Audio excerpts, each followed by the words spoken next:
ये कहने के बजाय कि मेरे पास पैसा नहीं है, मेरे पास पैसा नहीं, मेरे पास कुछ पैसा नहीं, पैसा नहीं, पैसा नहीं, ये कहने के बजाय ये कहे कि प्रभु की स्तुति हो, उसके धन के अनुसार मेरी जरूरत पूरी करता है। मैं परमेश्वर की आशीष से भरा हूँ, मेरे खत्ते भरे हैं, मेरे भंडार उमड़ रहे हैं। मेरे पास प्रभु की आशीष रखने के लिए कोई जगह नहीं है।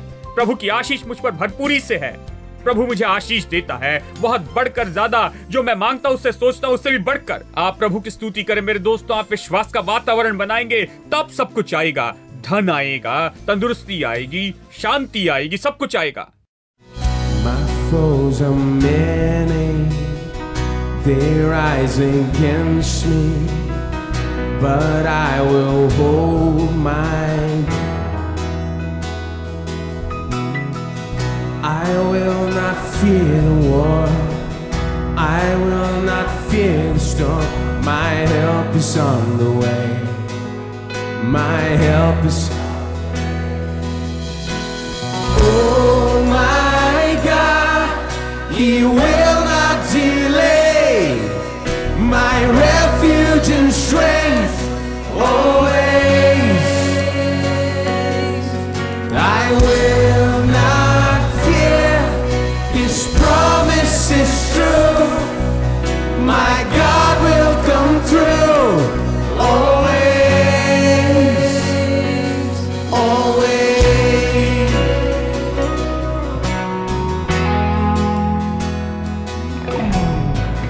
Trouble surround me, chaos abounding, my soul will rest in you.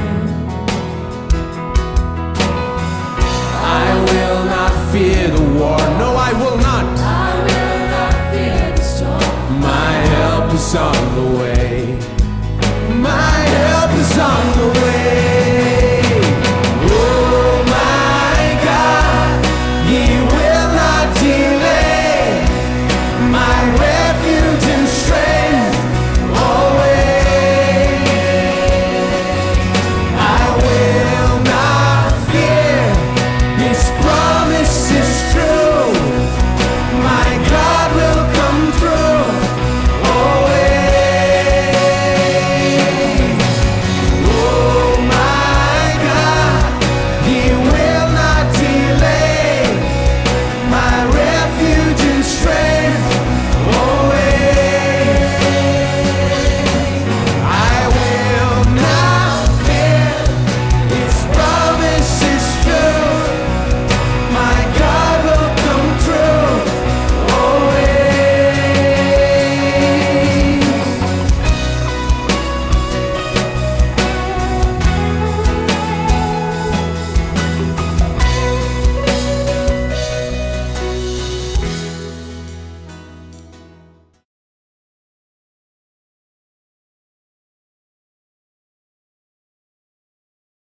यदि आत्मा के अनुसार जिएंगे तो वचन कहता है, जब आप दशवांश और भेंट लेकर आते तो क्या कहता है? वो स्वर्ग के झरोखे खोलकर आशीष उंडेलता है कि आपके पास उसके लिए जगह नहीं होगी।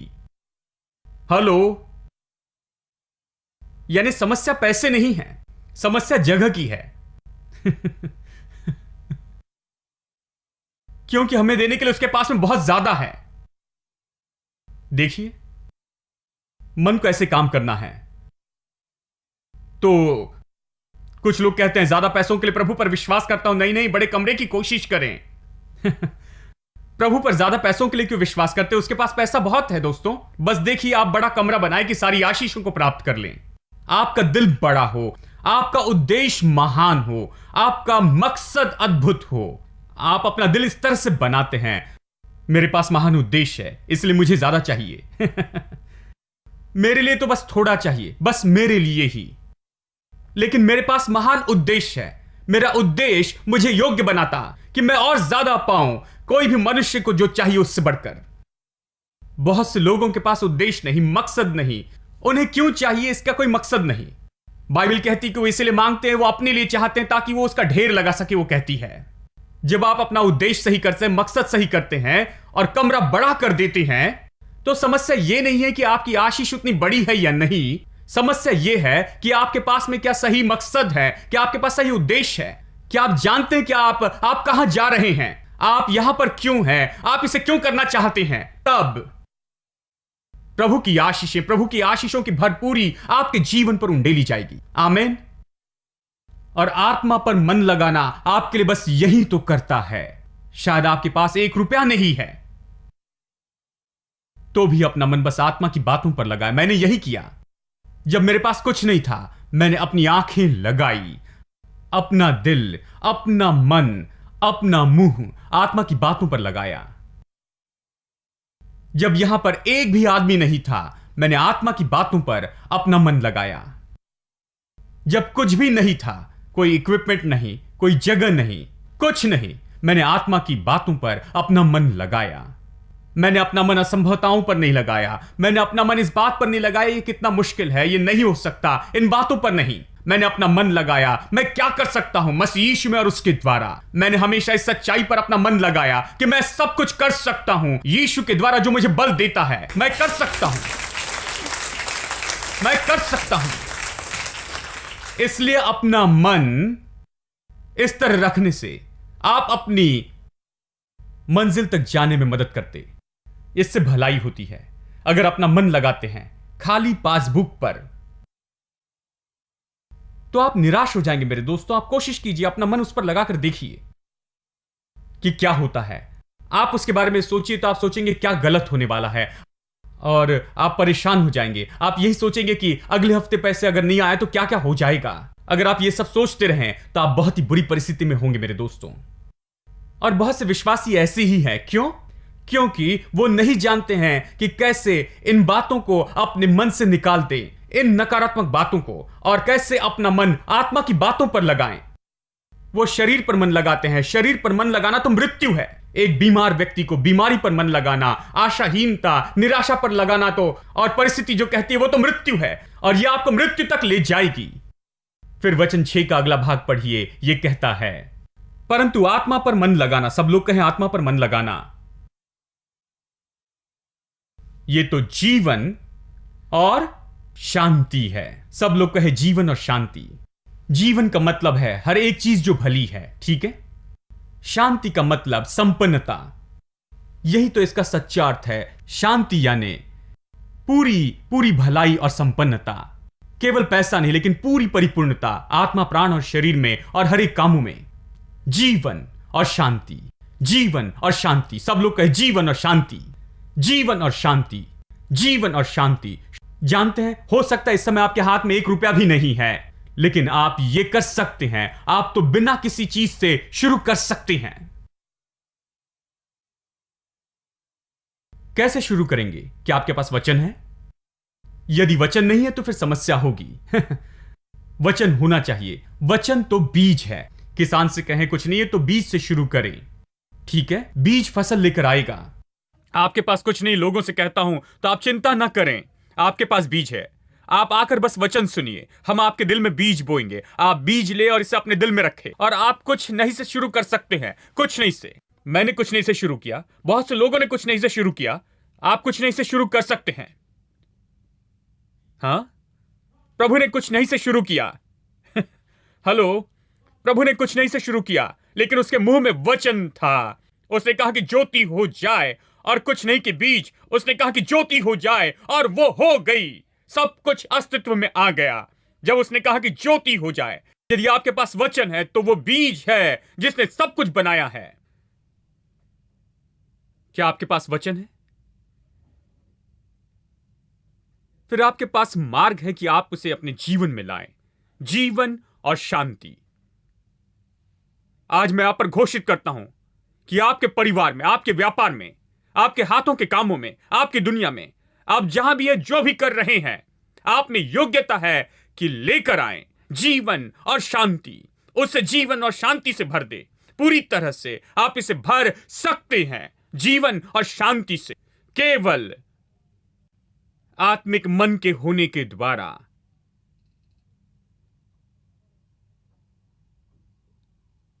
हवा में उड़ने से नहीं। आत्मिक मनसा का यानी इन बातों की ओर आप ध्यान नहीं देते हैं जिसे आप देखते हैं, महसूस करते हैं और स्वाद लेते या सूंघते। 5 ज्ञानेंद्रियों से नहीं जीते हैं, लेकिन जीते हैं वचन से। वचन से जीने से आप आगे बढ़ सकते हैं जीवन और शांति में, जीवन और शांति की ओर बढ़ सकते हैं। और मैं आपको बताऊंगा दोस्तों, जल्दी आप वहां पहुंचेंगे, आपके लिए ज्यादा समय नहीं लगेगा। बहुत से लोग 20-30 साल से विश्वासी है लेकिन कभी वहां नहीं पहुंचे, क्योंकि कभी मन पर काम नहीं किया। वो अपना मन सही नहीं करते, अपना दिल सही नहीं करते, वो अपना दिल प्रभु के वचन में स्थापित नहीं करते, और वो वहां पहुंचना चाहते हैं। फिर वो एक से दूसरे प्रचारक के पास जाते हैं, वो कहते हैं प्लीज भाई, जानते हैं, मुझे एक अपॉइंटमेंट दे भाई।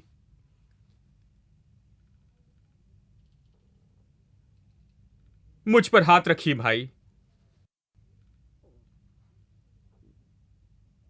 खैर, प्रभु कहता है कि यदि आप आत्मिक मनसा के हैं तो आत्मिक मनसा यानी जीवन और शांति है। शारीरिक मनसा, संसार की मनसा, ज्ञानेंद्रियों की मनसा, केवल उसके बारे में सोचना जिसे आप जानते हैं, ये जानते हैं कि ये संसार के तथ्य हैं, ये मृत्यु है। लेकिन प्रभु ने जो कहा उसे सोचना, उस पर मन लगाना, उसे जीना, वो जीवन और शांति है। आमीन। अब इसे कैसे करते हैं? चलिए इब्रानियों अध्याय 5, इब्रानियों अध्याय 5 और वचन 13 और 14। क्योंकि दूध पीने वाले बच्चों को तो धर्म के वचन की पहचान नहीं होती है, क्योंकि वो बालक है। अब लोग, प्रभु की संतान, वो कई बार बच्चे हो सकते हैं, यानी सयाने नहीं होते, वचन का उपयोग करना नहीं जानते हैं। ये ठीक है, हम सबको कहीं शुरू करना पड़ता है। हम सब पहले बच्चे थे और फिर मसीह में बढ़े, ठीक है? यानी आप सयाने नहीं, पता नहीं कहां से शुरू करें। ओ ये बड़ी बाइबल है और पास्टर सैम इसमें से प्रचार कर रहे हैं, मुझे पता नहीं कि कहां से शुरू करें, और मुझे पता नहीं कि इसे कैसे देखते जाएं, कैसे शुरू करें और विश्वास में कैसे काम करें। ये विश्वास के बारे में कह रहे हैं, मुझे आत्मिक मनसा का होना है, मैं कैसे शुरू करूं, मुझे कुछ भी पता नहीं है। मैं इसी के बारे में कह रहा हूं। आप कैसे शुरू करें, आप आत्मा के अनुसार कैसे जी सकते हैं और आत्मिक मनसा के हो सकते हैं। इसे सुनिए, वचन 13 ये कहता है कि अन्न तो सयानों के लिए है। वचन 14, अन्न तो सयानों के लिए है, और वो कौन है? जिनकी ज्ञानेंद्रिय अभ्यास करते करते भले और बुरे के भेद करने में निपुण हो गई। एक अनुवाद में इस तरह का शब्द उपयोग किया गया, एक्सरसाइज, जिन्होंने एक्सरसाइज की है। यदि आपको म्यूजिक बजाना है तो प्रैक्टिस करना है, ठीक है? आपको क्रिकेट जैसा खेल खेलना है तो आपको प्रैक्टिस करनी है। इसमें एक्सरसाइज जुड़ी है, इसमें प्रैक्टिस जुड़ी है, यानी कुछ भी करने में यह जरूरी है। विश्वास का उपयोग करने के लिए प्रैक्टिस चाहिए कि इसे सीख सके। आपको विश्वास सीखना है तो मैं आपको सरल तरह से सिखाता हूं कि विश्वास का उपयोग करें और इसकी प्रैक्टिस करें। विश्वास की प्रैक्टिस कर विश्वास सीख सकते हैं। मैंने ऐसे ही सीखा है, इस तरह सब विश्वास सीखते हैं। आपको प्रैक्टिस करनी है, अभ्यास करते करते, इसका अर्थ है वो उसका उपयोग करते। जिनकी ज्ञानेंद्रियां अभ्यास करते करते, सब लोग कहे ज्ञानेंद्रियां अभ्यास करते करते भले और बुरे में भेद करने में निपुण हो गई। हां, इन लोगों ने क्या किया है? उन्होंने उपयोग किया, प्रभु वचन का उपयोग किया, कि अपने ज्ञानेंद्रियों का उपयोग किया, कि उनके ज्ञानेंद्रियों पर काम करे, कि भले और बुरे को पहचान सके। इसे कैसे कर सकते हैं? दूसरे शब्दों में, इन लोगों ने जय पाई है ज्ञानेंद्रियों की बातों पर और वचन पर विश्वास किया है। ये लोग ज्ञानेंद्रियों से नहीं चलते, लेकिन वचन पर चलना सीखे हैं। वचन पर इन लोगों ने ज्ञानेंद्रियों से व्यवहार करना सीखा है। इन्होंने सीखा अपने ज्ञानेंद्रियों को कैसे नीचे रखकर वचन ऊपर रखे। इसे कैसे किया? उपयोग करने के कारण, अभ्यास करने के कारण। तो आपको क्या करना चाहिए? मैं विश्वास करता हूं यही करना चाहिए हर समय, अब से, आज से आगे। आपकी परिस्थिति जो भी कहती है, याद रखें टी.एल. ओसबर्न ने कहा, आपकी परिस्थिति एक बात कहती है और वचन दूसरी बात, लेकिन आप जो कहते हैं वही होगा। परिस्थिति जो कहती है वो नहीं होगा। परिस्थिति बड़ी होकर आती है, ओ तुम खत्म हुए, नहीं ये नहीं होगा, चिंता ना करे। वचन कहता है कि प्रभु ने इसकी और उसकी प्रतिज्ञा की है, चिंता ना करे, वो भी नहीं होगा। केवल आप जो कहते हैं वही होगा। वचन जो कहता है उसे लेकर तभी ये होगा। हेलो, यही बात है। अब इसे याद रखें। तो आप कैसे एक्सरसाइज करते हैं? हर समय जब भी परिस्थिति का सामना करते हैं, प्रतिदिन परिस्थितियों का सामना करते हैं, प्रतिदिन हम बातें करते हैं, निपटते हैं, ऐसी बातें जैसे बीमारी और कमजोरी और डर और जरूरतें और चुनौती और समस्याएं और विरोध और मुश्किलें और हर तरह की कश्मकश का जीवन चुनौतियों से भरा है, ठीक है? सब ये जानते हैं चुनौतियां होती है आत्मा, प्राण और शरीर में, परिवार में और धन में, हमारे हाथों के कामों में, हर तरफ से चुनौतियों का सामना करते हैं। यानी परिस्थिति हजारों आवाज से प्रतिदिन हमसे कुछ ना कुछ कहती है। हर दिन ये कहती, ओ ये असंभव है, तुम ये नहीं कर सकते, ये नहीं हो सकता, यह असंभव है। परिस्थिति यही कहती है। और फिर प्रतिदिन आप प्रभु वचन में जाते हैं, प्रभु वचन पढ़ते हैं और प्रतिदिन प्रभु का वचन आपसे बातें करके कुछ कहता है, ठीक है? यह बहुत सच है। मैं प्रतिदिन समस्याओं का सामना करता हूं, फिर मैं प्रभु वचन में जाता हूं और यह बिल्कुल उसका उल्टा ही कहता है। तो मैं जान गया, मेरे पास चाबी है। वचन जो कहता है वो मेरे साथ होगा, या परिस्थिति जो कहती है वो मेरे साथ होगा। मेरे पास चाबी है कि मेरे साथ में क्या होगा। यही तो मसीह जीवन है मेरे दोस्तों। इसलिए बहुत से लोग मसीह जीवन छोड़ देते हैं क्योंकि वो सोचते हैं कि नहीं जी सकते, ये काम नहीं कर सकते। आप नहीं जानते कि कैसे काम करे। यानी प्रतिदिन मैं समस्या का सामना करता हूं और प्रभु का वचन देखता हूं। समस्या कहती कि बस हुआ, खत्म हुआ, असंभव है, नहीं हो सकता। प्रभु का वचन कहता है कि विश्वास करने वालों के लिए सब कुछ संभव है। और मुझे बस यही करना चाहिए। मुझे चुनौती देनी चाहिए हर बात को जो मेरी परिस्थिति कहती है। मतलब जब हम कॉलेज में जाते हैं तो वो सिखाते हैं कि दोष निकालना सीखे, ठीक है? दोष निकालने वाली सोच, मतलब सब कुछ चुनौती दे। किसी ने लेक्चर देकर कुछ कहा तो ये न कहे कि हां मैं मानता हूं, ठीक है, नहीं। सवाल पूछते जाए, इस तरह क्यों है, ये इस तरह क्या बनाता है और किसी तरह से क्यों नहीं हो सकता। केवल दोष निकालने की सोच रखे तब आगे बढ़ेंगे। यानी दोष निकालने वाले हो। यह समय है, देखिए, वयस्क लोगों के लिए कहता है आपको बढ़ना है। कॉलेज के विद्यार्थी हो, प्रभु के वचन में पढ़े लिखे हो, दोष निकालना सोचे, सब कुछ स्वीकार न करे, अपने शरीर के महसूसीकरण को स्वीकार न करे कि बीमारी रहने और वास करने के लिए आई है कि आपको नाश कर दे, नहीं, उसे स्वीकार न करे, दोष निकालने लगे। कहे क्या यह सच है? क्या यह सच्चाई है? शायद यह तथ्य है आज, लेकिन तथ्य और सत्य में बड़ा फर्क है। यूहन्ना 17:3 यीशु ने कहा तेरे वचन सत्य है, मतलब और कुछ सत्य नहीं, केवल तेरा वचन ही सत्य है। तथ्य बदल सकते हैं। आज शायद आपको बुखार है, यह तथ्य है, ठीक है? शायद कल बुखार ना हो, देखिए ये बदल गया। आज शायद आपके पास नौकरी ना हो, यह तथ्य है। शायद कल आपको बहुत अच्छी नौकरी मिलेगी, यह भी तथ्य है। कल से देखिए आज ये बदल गया है, ठीक है? आज आपके पास पैसा नहीं, कल आपको कुछ दिया जाएगा, कुछ होगा और पैसा आएगा। सब बदल सकता है। तथ्य इस तरह के हैं, ये बदलते हैं। सब कुछ बदलता है, तथ्य बदलते हैं। सत्य के बारे में यह बात है, सत्य कभी नहीं बदलता। आकाश और पृथ्वी टल जाएगी लेकिन उसका वचन नहीं टलेगा। सत्य कभी भी नहीं बदलेगा। तो शायद मैं शरीर में बीमार हूं, शरीर में दर्द है, मेरे पास पैसा नहीं और हर तरह की समस्या है। ये सब तथ्य हैं, ये जीवन के तथ्य हैं जिससे आज मैं जा रहा हूं। लेकिन तथ्यों को लेकर उसे सत्य न बनाए, यह दुख की बात होगी। आप नहीं चाहते कि सत्य हो, नहीं चाहते कि सदा बनी रहे। ये तथ्य रहे और सत्य रहे। आमीन। यानी तथ्यों को तथ्यों जैसे ले, उसे सत्य न बनाए, इसे तथ्य जैसे व्यवहार करे। ये तथ्य हैं, ये चीजें अभी मेरे जीवन में हो रही हैं, लेकिन सत्य तो प्रभु का वचन है। जबकि सत्य तथ्य से बढ़कर है और तथ्य बदलते और सत्य नहीं बदलता है, तो मैं सत्य की ओर से जाऊंगा। मैं तथ्यों को सत्य से चुनौती दूंगा। सत्य कहता है कि उसके कोड़े खाने से तुम चंगे हो चुके हो, और शरीर कहता है कि तुम बीमार हो। तो मैं सत्य के साथ खड़े रहूंगा और तथ्यों को चुनौती दूंगा। तथ्य कहते हैं कि मेरे पास पैसा नहीं है, सत्य कहता है कि वो मुझे देता है, धन कमाने की सामर्थ्य देता, ठीक है? सत्य मुझे बताता है कि मेरे खत्ते भरपूरी से भरे रहेंगे। तो मुझे बस यही करना है कि प्रतिदिन इसका उपयोग करना है, कि तथ्यों पर खड़े रहने से इनकार करे और निश्चित करना है कि मैं सत्य की ओर से खड़ा रहूं प्रतिदिन। आमीन। यानी प्रतिदिन पासबुक देखने से कोई लाभ नहीं है। प्रतिदिन पासपोर्ट पढ़ने से, यह प्रभु की आशीषों के लिए पासपोर्ट है। आपको यह किताब पढ़नी चाहिए मेरे दोस्तों। आपको इसी किताब पर मनन करना चाहिए। पासबुक लेकर इसे एक तरफ रख दे और यह किताब उठाकर कहे प्रभु की स्तुति। यह किताब वहां की सारी बातों को कैंसिल करती है। यह किताब उस किताब से बड़ी है। यह किताब उस किताब से उल्टी बातें कहती है।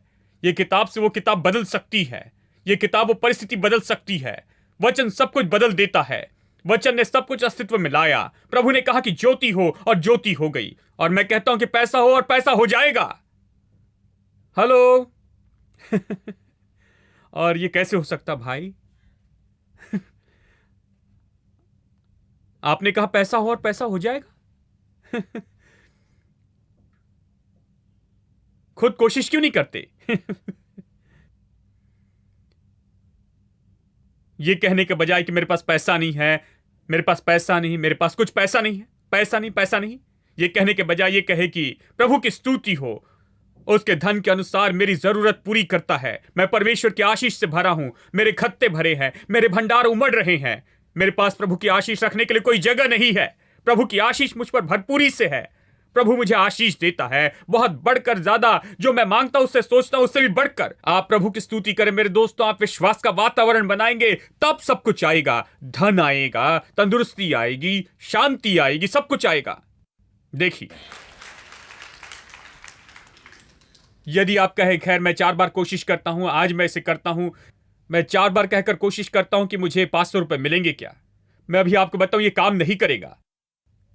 मैं विश्वास के बारे में कह रहा हूं, जादू के शो के बारे में नहीं। मैं विश्वास के बारे में कह रहा हूं दोस्तों। यह बेकार की बात नहीं है।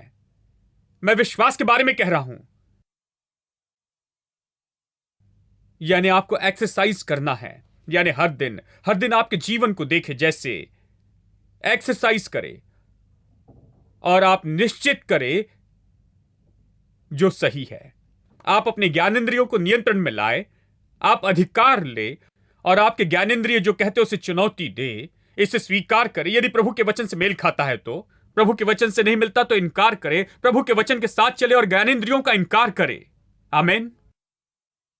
और प्रभु वचन के साथ खड़े रहे। आपको यह अभ्यास करना चाहिए, तब आप विश्वास से जीना सीखेंगे।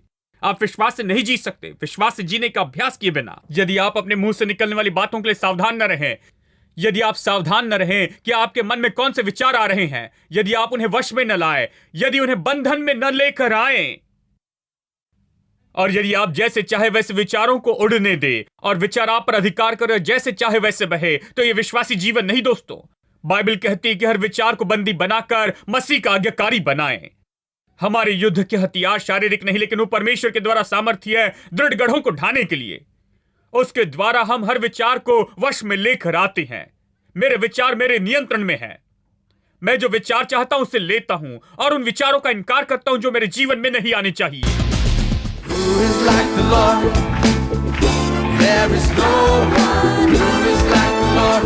He is strong and mighty. Who is like the Lord?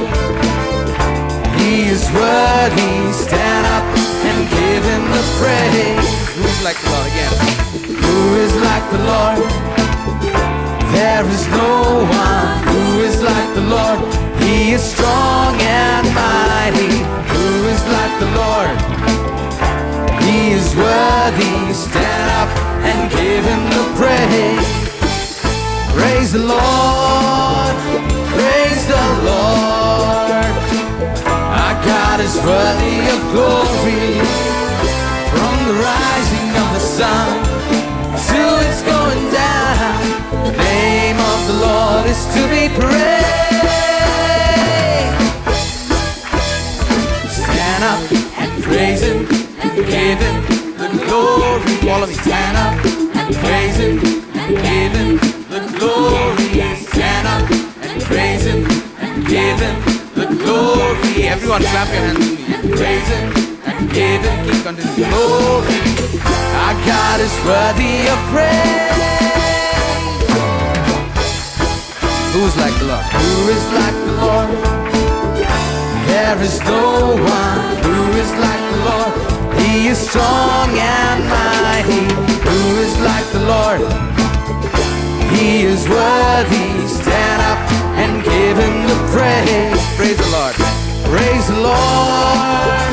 Praise the Lord. Our God is worthy of glory. From the rising of the sun to its going down, the name of the Lord is to be praised. Now what we're going to do is learn the clapping. So I go 1 clap, 2 clap, 1 clap, 2 clap. So only when I say clap, you all clap with me. 1 clap, 2 clap. So keep clapping when I clap. Everyone.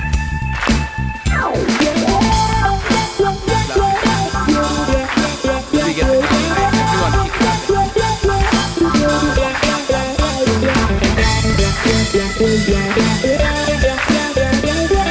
And continue clapping this throughout the song.